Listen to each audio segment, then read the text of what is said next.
प्यारे दोस्तों, आज की इस वीडियो पे हम बात करेंगे एक काफ़ी ज़्यादा इम्पॉर्टेंट टॉपिक के ऊपर, जो कि आप लगातार कमेंट कर रहे हैं। जितने भी नए स्टूडेंट लगातार चैनल से जुड़ते जा रहे हैं, सभी का यही कमेंट आ रहा है कि भैया केमिस्ट्री में पास होने का कोई तरीका बताइए। तो देखिए यार, आपको मैं बता दूं, रियली यहाँ पर इसके लिए आपको कुछ मैंने तरीके निकाले हैं, जिससे कि अब ऐसा नहीं कि आप बिना लिखे, ऐसा कोई ट्रिक है कि बिना लिखे ही आप पास हो जाएंगे, ये बिल्कुल नहीं होगा। यहाँ पर मैं आपके लिए कुछ चीज़ें लेकर आया हूँ, सारा का सारा पॉइंट आपको यहाँ पर समझाऊंगा। और हमारे पास ये पेपर है और इसमें बताऊंगा कैसे आप लिख करके 70 में यहाँ पर कम से कम, अगर आपने कुछ पढ़ाई नहीं करी है तब भी आप यहाँ पर 30 नंबर तक आराम से ले आएंगे। और अगर आपकी तैयारी बेहतर है तो फिर आपको ये वीडियो देखने की ज़रूरत ही नहीं पड़ेगी, ठीक है ना। तब तो आप वीडियो को छोड़कर जा सकते हैं, लेकिन फिर भी अगर आपको लग रहा है तब आप इस वीडियो को अंत तक जरूर वॉच करिएगा। यहाँ पर सबसे पहले आपको बता दूं क्या क्या चीज़ें मैं बताने वाला हूँ। सबसे पहले यहाँ पर पेपर को देखे 10 मिनट पढ़ने वाली बात तो हम अभी करेंगे। आपके माइंड में ये क्वेश्चन आ रहा होगा, शुरुआत कैसे करेंगे भाई साहब। ऑब्जेक्टिव भी होता है इसमें, आपका थ्योरी भी होता है, न्यूमेरिकल भी होता है। आखिरकार केमिस्ट्री में आप पेपर की शुरुआत कहाँ से करेंगे, ये हम लोग अभी डिस्कस करेंगे। न्यूमेरिकल क्वेश्चन कैसे सॉल्व करेंगे, क्योंकि आपको पता है आपका बिलियन चैप्टर हो गया, ठीक है ना। इसी प्रकार से आपका वैद्युत रसायन हो गया, रासायनिक बलगतिकी हो गई। ये शुरुआत के 3 ऐसे चैप्टर हैं जहाँ से आपको सबसे ज़्यादा बोर्ड एग्जाम में न्यूमेरिकल केमिस्ट्री में यहीं से आता है, ठीक है ना। जैसे कि यहाँ से आपका विलयन से मोलरता ऐसे करके मोल प्रभाज, इनसे क्वेश्चन बनेगा, ठीक है। यही 3 चैप्टर हैं जिनको आपको न्यूमेरिकल के लिए बिल्कुल एकदम तैयार करना है। मैंने हमेशा कहा है कि यही 3 चैप्टर आप न्यूमेरिकल में पढ़िए, इन्हीं से ज्यादातर पूछा जाता है। तो वैद्युत रसायन में जैसे आपका विद्युत वाहक बल निकालने के लिए आ गया यहाँ पर ईएमएफ, ठीक है। इसके बाद रासायनिक बलगतिकी में यहाँ पर सबसे इंपॉर्टेंट आपका एक ही क्वेश्चन बनता है, वो है प्रथम कोटि की अभिक्रिया, ठीक है। तो प्रथम कोटि की अभिक्रिया से एक न एक क्वेश्चन 100% बनेगा, और न्यूमेरिकल हो सकता है वो तो, या तो आपका वेग स्थिरांक का व्यंजक हो सकता है। और हर टॉपिक मैंने कराया, आप ये आकर दोबारा कमेंट नहीं कर सकते हैं कि आपने न्यूमेरिकल नहीं कराया या डेरिवेशन नहीं कराया, क्योंकि आप अगर मान लीजिए फिर आप नए अभी जुड़े हैं तो फिर अब ये आपको मतलब नहीं मिला होगा तो हो सकता है, लेकिन मैंने कराया सब कुछ है। तो ये 3 चैप्टर न्यूमेरिकल का है। अब बात करेंगे कैसे सॉल्व करें, यहाँ पर विथ प्रूफ पूरा एग्जाम्पल के साथ बताऊंगा। अब इसके बाद एक पॉइंट जो कि भैया बहुत ही मजेदार है। मजेदार क्यों है, बात आती है जो प्रश्न नहीं आएगा केमिस्ट्री में उसका क्या करेंगे, उसमें भी आपको मैं बताऊंगा कि आपको कैसे लिखना है। इसके बाद कुछ यहां पर मेन पॉइंट आपको देने वाला हूं, जैसे कि आंसर लिखते समय आपको क्या करना है। देखिए, जब आप लोग कोई आंसर लिखते हैं, जैसे कि मैं आपको बता देता हूँ, ये एग्जाम्पल के तौर पर हमारा एक ग्लूकोज की संरचना का एक ये हमारा क्वेश्चन है। अब आप अगर इसके बारे में जैसे क्वेश्चन करा है कि ग्लूकोज की खुली श्रृंखला वाली संरचना लिखिए, इसमें आप COOH एवं 5 OH समूह की उपस्थिति को दर्शाइए या प्रूफ करिए, ऐसा क्वेश्चन आएगा। तो अब क्या करेंगे, आपको अगर ग्लूकोज का फार्मूला पता है तब तो बहुत अच्छी बात है, अब नहीं पता तो फिर प्रॉब्लम खड़ी हो गई। काफ़ी सारे स्टूडेंट क्या करेंगे, फार्मूला पता है फिर भी इसको नहीं करेंगे, संरचना नहीं बनाएंगे। तो आप ये बताइए, जैसे हमें पता है कि C6H12O6 ये हमारा ग्लूकोज है, ग्लूकोज और फ्रक्टोज यहाँ पर लगभग ऐसे ही फार्मूले इनके होते हैं। तो संरचना बनाने में आपको क्या करना है, कार्बन के 6 ले लेने हैं परमाणु, ठीक ना। इस प्रकार से यहाँ पर ऐसे करके, और आपको ये क्लियर नहीं रहता कि आप यहीं पर OH जुड़ा तो इसी जगह पर आप OH जोड़िए, इधर उधर कैसे भी जोड़ के आइए। लेकिन एक चीज ध्यान दीजिएगा आप लोग, अगर एक बार हम लोग जोड़ देते हैं दोबारा से वहां पर आपको बिल्कुल काटना नहीं है, लिखा रहने दीजिए, कोई दिक्कत नहीं आएगी। आपका एग्जामिनर जो है ना बिल्कुल इतना फिर वहां पर ध्यान नहीं देते हैं, क्योंकि इतनी ज्यादा कॉपियां रहती हैं, एक एक चीज नहीं सब कोई देखता। लेकिन अगर आपने काट पीट करी तो फिर भैया आपका वहां पर बन गया समस्या। कैसी समस्या बन गई, अब मान लीजिए मैं लाइए यहाँ पर काट देता हूँ, तो जब हम लोग इस पेज में नज़र डालेंगे तो सबसे पहले नज़र कहाँ जाएगी, आप ही बताइए। सबसे पहले आपकी गलती दिख जाती है, ठीक है ना। तो ये मिस्टेक आपको नहीं करना, बहुत सारे स्टूडेंट यही करते हैं, कोई भी आंसर लिखते हैं बीच में कहीं पर मिस्टेक हो गई उसको एकदम मतलब पूरा भर देते हैं, समझ रहे हैं, ऐसे ऐसे करके पूरा काट देते हैं, ऐसे ऐसे। मतलब देखिए यहाँ पर आपको ये वाली कटिंग तो करनी ही नहीं है, साथ ही आपको ये वाली भी कटिंग नहीं करनी। कॉपी पर कहीं पर भी क्रॉस लगाइए मत, गलत लिखा है बीच में लिखा रहने दीजिए, कोई दिक्कत नहीं, पूरा पूरा कोई नहीं पढ़ता अच्छे तरीके से। अगर आपने वहां पर काटा तो फिर नजर पड़ी और फिर आपका नंबर गया। तो ये चीज हमेशा माइंड में आपको रखना जो मैं बता रहा हूं, ठीक है ना। इससे बहुत ज्यादा इफेक्ट पड़ता है, आपका सही आंसर का भी नंबर कट जाता है, ये चीज याद रखिएगा। तो अब इसके बाद यहां पर ये पॉइंट तो आपको क्लियर हो गया। अभिक्रियाओं में कौन सी गलती नहीं करनी, कोई भी रिएक्शन होती है जैसे कि आपका यहां पर नेमिंग रिएक्शन हो गई, ठीक है, कोई आपका क्या होता है जब कैसे प्राप्त करेंगे, इस प्रकार की रिएक्शन तो आपकी यहां पर भर भर के आनी है। जैसे मैं आपको कोई पेपर ही दिखा देता हूं, यही पेपर आप देख लीजिए, यहां पर इसी में आपको यहां पर देखिए, इसमें आपका यहाँ पर देखिएगा पेपर में हमारे यहाँ पर काफ़ी सारी रिएक्शन आने वाली हैं और इस बार भी आपकी आएंगी। जैसे कि आप ये ले लीजिए, यहाँ पर आपको कह रहा है कि इन समीकरणों को पूर्ण कीजिए, रिएक्शन दी गई हैं। अब इनमें मान लीजिए आपके सामने दिया गया है, तो अब इनको क्या करना है, रिक्त स्थान भरना है। तो क्या आप लोग थोड़ा बहुत दिमाग नहीं लगाएंगे, आपको सिर्फ माइंड लगाना है कि आप इसी में ये देखिए RCHO प्लस यहाँ पर ब्रैकेट खाली स्थान है, फिर कह रहा है यहाँ पर ब्रैकेट नहीं लगा, यहाँ पर आपका फिलिंग द ब्लैंक्स, मतलब जैसे आप रिक्त स्थान भरते हैं। फिर इधर आपका 3OH माइनस करके यहाँ पर आपका एरो है, फिर आपका यहाँ पर RCOO माइनस, ऐसे यहाँ पर +2Ag। अब इधर का देखिए, ये पूरा आपको पता है ना क्या होता है, अभिकारक होता है। अभिकारक के जितने भी आपके अणु होंगे, परमाणु जो भी संख्याएं हैं, इधर आपको लेफ्ट राइट का बराबर करना है, कुल मिलाकर यही करना है और आपको कुछ भी नहीं। ऐसी रिएक्शन में हमेशा ये चीज याद रखिएगा, आपको यही करना है कि जितना Ag 2Ag इधर है ना, इधर भी आपको उतना ही 2Ag करना है, कोई भी रिएक्शन आ जाए, ये चीज याद रखिएगा। 5 नंबर देखिए यहाँ पर एक एक करके, यहाँ पर 5 क्वेश्चन है ना, 5 नंबर का ये रिएक्शन है। तो इसमें अब ऐसा मत करिए कि भैया ये तो रिएक्शन हमसे बनती नहीं, इसको छोड़ के चले आए। कहीं ना कहीं आपको नंबर ये दिलाएंगे जब आप लोग इनमें दिमाग लगाएंगे, ठीक है। तो ये चीज भरिएगा। जैसे अब यहाँ पर ले लीजिए आप लोग, ये आपका दिया गया है बेंजीन ग्रुप बना है यहाँ पर एक संरचना, और इसके ऊपर आपका यहाँ पर CH3 जुड़ा है जो कि आपका टॉलुइन होता है, आप जानते हैं। ये जुड़ गया CrO2Cl2 एंड यहाँ पर गिव्स 2 करके CH2।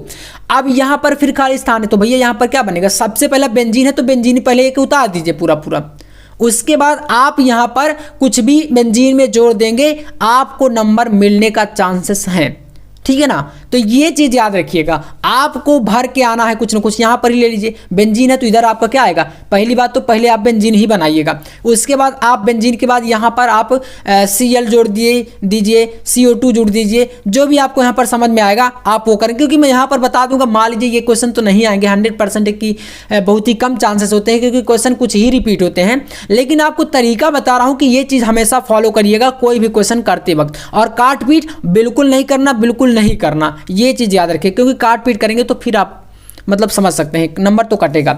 अब इसके बाद यहां पर प्रयोगशाला विधियों में कैसे नंबर लाएं, ये भी एक समझ लीजिए 5 नंबर का क्वेश्चन आता है। कितने नंबर का, 5 नंबर का।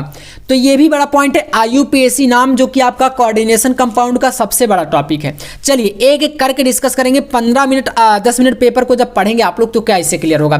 देखिए जब आप 10 मिनट को पेपर को 10 मिनट पढ़ लेंगे तो हमें ये निकल के आता है कि इस पूरे पेपर में कितने क्वेश्चन हमसे सही सही बनते हैं। क्योंकि यार अगर आपने 12th में एडमिशन लिया है तो ऐसा तो बिल्कुल नहीं है कि आपने कुछ ना कुछ पढ़ा ना हो, आपने जरूर कुछ ना कुछ पढ़ा होगा। मान लीजिए एग्जाम टाइम ही आपने पढ़ा लेकिन पढ़े होंगे, तो ये चीजें पता चलती हैं कि हमारे जो दिए गए क्वेश्चन है पूरे पेपर में, इनमें से कितने क्वेश्चन बनते हैं। जब ये पता चलेगा तो फिर आपको एक अपने अंदर से आत्मविश्वास मतलब कुछ ना कुछ तो जागृत होता है ना, तो ये चीज हो जाएगी। अब शुरुआत कैसे करें, ऑब्जेक्टिव थ्योरी या न्यूमेरिकल। देखिए मैं हमेशा कहता हूं आप न्यूमेरिकल कभी भी शुरू में मत करिएगा, बिल्कुल नहीं करना, क्योंकि न्यूमेरिकल में चाहे जितना बड़ा टॉपर स्टूडेंट हो उसका मिस्टेक 100% होता है। तो ये चीज याद रखिएगा। अब कुछ बच्चे बोलेंगे कि नहीं होता है, तो जाके करिएगा, 100% होता है, क्योंकि किसी का कैलकुलेशन नहीं पूरा पूरा आएगा। समझ रहे हैं, मतलब आपका जितना आंसर आना चाहिए आप शुरू से स्टेप अच्छा करेंगे, लेकिन लास्ट फार्मूला भी अच्छा लगाएंगे, लेकिन कैलकुलेशन में कहीं ना कहीं जरूर फंसता है वो। और अगर फंस गया, पूरा पूरा नहीं कर पाए, तो शुरू से ही आधा अधूरा काम होने लगा।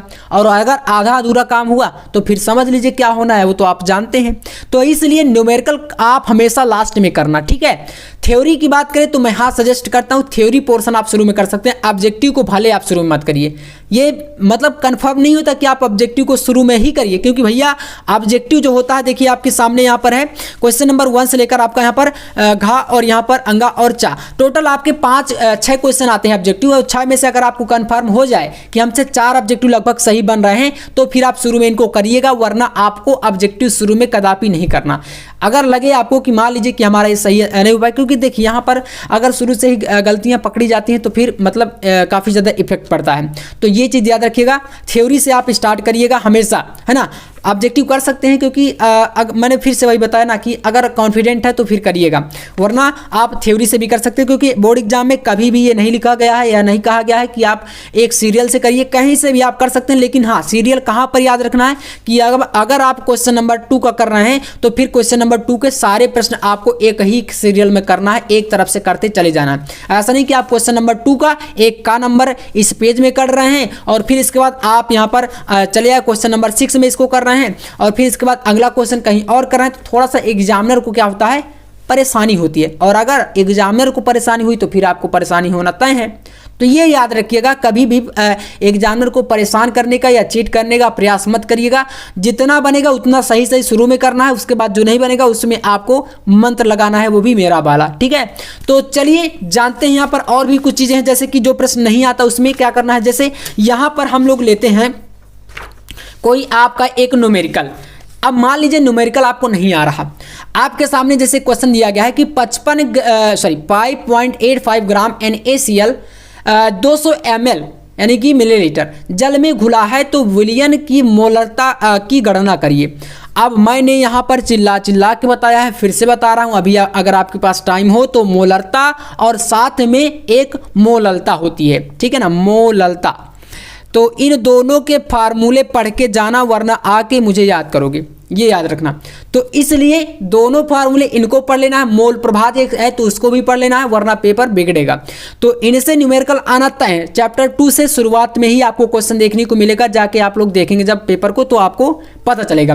तो इसमें जैसे फार्मूला हमें पता है, अब फार्मूला पता है तो सारी चीज़ें ही क्लियर है। अगर नहीं आ रहा फार्मूला तो क्या करेंगे, क्योंकि अगर 2 नंबर या 3 नंबर का एक क्वेश्चन आएगा तो कम से कम आपको 2 नंबर इसमें तो खींचना ही खींचना है। तो इसमें क्या करेंगे, पहले आप यहाँ पर लिखेंगे दिया गया है, दिया गया वैल्यू में आपके यहाँ पर 55.5 ग्राम क्या है NaCl का यहाँ पर द्रव्यमान है या कहें तो भार है। इसके बाद 200 ml जल है, तो ये जल का हो गया, है ना, इनको लिखेंगे। फिर इसके बाद NaCl के यहाँ पर आप परमाणु भार निकालेंगे तो इन दोनों को जोड़ेंगे, स्टेप बाय स्टेप आप जो दिया गया उस वैल्यू को पहले लिखते जाएंगे। तो अब देखिए लास्ट में अगर आपको नहीं बन रहा फॉर्मूला, उल्टा सीधा भी लगाएंगे तो आप कैलकुलेट करके, जैसे मान लीजिए यहाँ पर लिखा है NaCl के मोलों की संख्या, आप यहाँ पर लिख के चले आएंगे NaCl का भार, अणुभार कुछ भी लिखेंगे, लेकिन शुरू में तो रहेगा ना कि आप विलयन की मोलरता निकाल रहे हैं। तो यही से क्लियर हो जाता है कि आपने इसमें प्रयास किया है, ठीक है ना। और देखिए कोई भी आपको प्रेशर नहीं देना चाहता, चाहे कोई भी एग्जामिनर हो, कुछ भी हो, है ना, हमेशा आपका प्रयास देखा जाता है। कोई भी चीज़ हो, प्रयास से सारी चीज़ें संभव हो जाती हैं। तो ये चीज़ याद रखिएगा, अगर आप उसमें कुछ नहीं करेंगे तो फिर प्रयास ही आपने इसका मतलब नहीं किया, ये चीज़ हमेशा याद रखना। तो आपको न्यूमेरिकल में भी डरना नहीं है, स्टेप वाइज स्टेप जो दिया गया पहले उस वैल्यू को लिखना है, मतलब कि वैल्यू को फाइंड करना है, आप समझ सकते हैं, है ना, कि क्या वैल्यू यहाँ पर दी गई है। अगर आप पहचान जाएंगे तो फिर ये तो बहुत अच्छी बात है ना, और अगर नहीं पहचान पाते तो फिर न्यूमेरिकल कोई भी आए उसको कम से कम अगर एक बार में समझ नहीं आता तो 2 बार 3 बार थोड़ा सा ध्यानपूर्वक समझना है। और सबसे बड़ी बात जो होती है समझ में क्यों नहीं आता, वो होता है आपका डर, ठीक है। आपके अंदर शुरू में ही डर बैठ जाता है जब पेपर आपको थोड़ा सा गड़बड़ दिखता है, तो वो डर आपके अंदर नहीं बैठना चाहिए। हमेशा याद रखिएगा, डर से आपको आगे निकल कर ही क्वेश्चनों को सॉल्व करना है, तभी आप लोग थोड़ा सा अच्छा कर पाएंगे, ठीक है। अब रही बात आपकी, जैसे IUPAC की बात कर लेते हैं। IUPAC में मैंने आपको काफ़ी सारे तरीके बताए हैं, वीडियो अगर आप अभी देखना चाहते हैं तो जाकर देख लीजिए एक बार। अगर आप IUPAC का जस्ट एक दिन पहले का वीडियो देख लेंगे, मैंने डाला है, तो 100% आपका IUPAC में सिर्फ मैंने 12 से 15 मिनट का जैसे वीडियो होगा, लगभग 15 मिनट का, उसमें आप 15 मिनट का अगर आप टाइम दे देंगे ना तो जाके देख लीजिएगा, IUPAC में कहीं से भी क्वेश्चन बन जाएगा। अगर आप उसको तोड़ के ना आए तो 100% गारंटी है। बस क्या करना है, थोड़ा सा आपको टाइम देना पड़ेगा। तो जैसे कि आपके सामने ये दिया गया K2 NiCN का होला 4 और ये ब्रैकेट के अंदर है। यहाँ पर आप जानते हैं कि जो बड़े ब्रैकेट के अंदर होता है वो उसमें आपका छोटा ब्रैकेट फिर से लगा, वो लिगेंड होता है, बाकी उसके साथ केंद्रीय परमाणु जुड़ा होता है, उसी का आपको ऑक्सीकरण संख्या लिखनी होती है। अब यहाँ पर सारा नियम आपको नहीं भी पता है तब भी आप यहाँ पर K को पोटेशियम लिख के आएगा, मतलब प्रयास करना है। अब इसके बाद इसको CN है, आप साइनो न लिख पाए तो साइनाइड ही लिखिए, लेकिन लिखना जरूर है, प्रयास करना है, ठीक है। तो हो सकता है उसका नंबर मिल जाए, काफ़ी सारे लोग ऐसे होते हैं जो नंबर दे भी देते हैं, ठीक है। तो ये तरीके हमेशा अप्लाई करना, जो क्वेश्चन ना बने और बाकी जो बनता है तो उसमें तो आप एकदम समझ लीजिए उसके आप हीरो हैं, ठीक है ना। तो ये चीज़ें अप्लाई करना है 100%। आप 70 में आपको 23 ही चाहिए पासिंग मार्क, आप 30 प्लस लेके आएंगे। तो ये चीज़ याद रखिएगा, ठीक है ना। वीडियो कैसा लगा कमेंट में जरूर बताइएगा। वीडियो पसंद आए लाइक कर देना, चैनल पर नए हैं तो सब्सक्राइब जरूर कर लेना ताकि आने वाला वीडियो मिस ना हो। चलिए मिलते हैं नेक्स्ट वीडियो में नेक्स्ट टॉपिक के साथ, तब तक के लिए जय हिंद, वंदे मातरम।